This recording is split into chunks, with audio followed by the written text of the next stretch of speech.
when we look to the life of the Prophet sallallahu alaihi wasallam and to his sayings, because many people, many youngsters especially, and are being misled, they are being confused, and astaghfirullah, by people, who say simply, brother, we have to pray the way the Prophet sallallahu alaihi wasallam prayed. The Prophet said this is in Bukhari, this is what the Imam says, so who are you going to pray like? Like Imam Abu Hanifa, or the way the Prophet prayed? But again, just as in the Quran there is no complete description of the prayer, similarly, there isn't a single hadith anywhere, Sahih hadith anywhere, which mentions the prayer from the beginning till the end. If there is any hadith, I would definitely like to know. If there is anybody finds a single hadith which describes the prayer from the beginning till the end in its complete cycle, I want to know.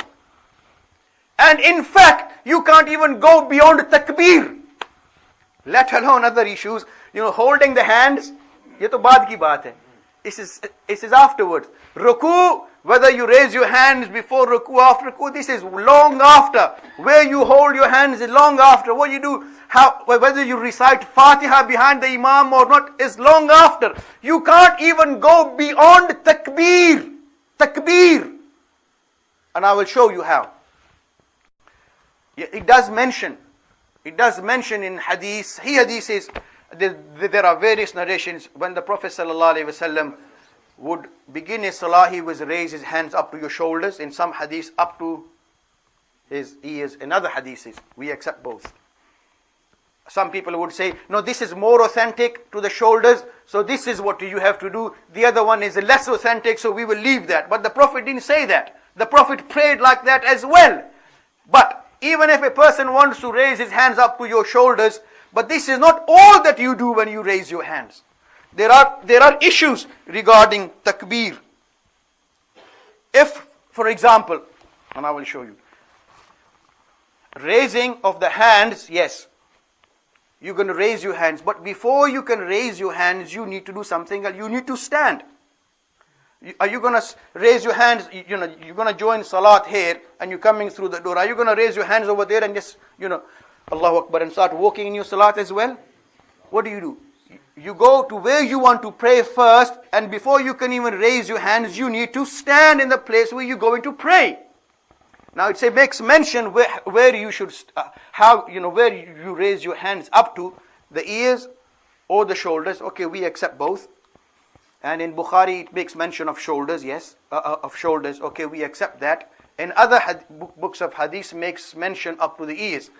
But when you stand to raise your hands, how are you going to stand? I will stand here.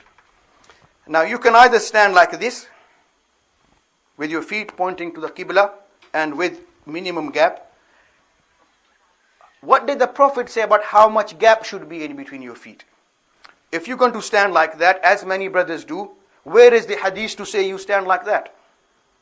If you're going to stand like this, which most Ahnaf do, Sahih hadith, because we've got no problem in such undefined, controversial issues, ambiguous issues, we follow mujtahid scholar.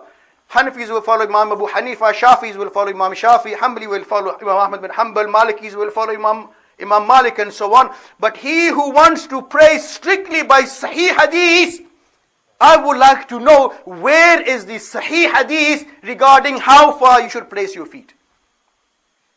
That's the first point. Second point about takbir, you're going to raise your hands. It only makes mention the Prophet raised his hands up to the shoulders or up to the ears. But you can raise your hands in a number of different ways. You can raise your hands like this, or I just saw somebody raise his hands like this.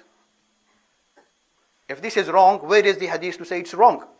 And if this is right, where is the hadith to say you raise your hands and you keep your fingers together facing the Qibla? Sahih hadith. And then when you come to takbir, you haven't started yet. This is even before you say takbir. And when you're going to say takbir, there are different ways. You can either say Allahu Akbar or Allahu Akbar. Samjhe?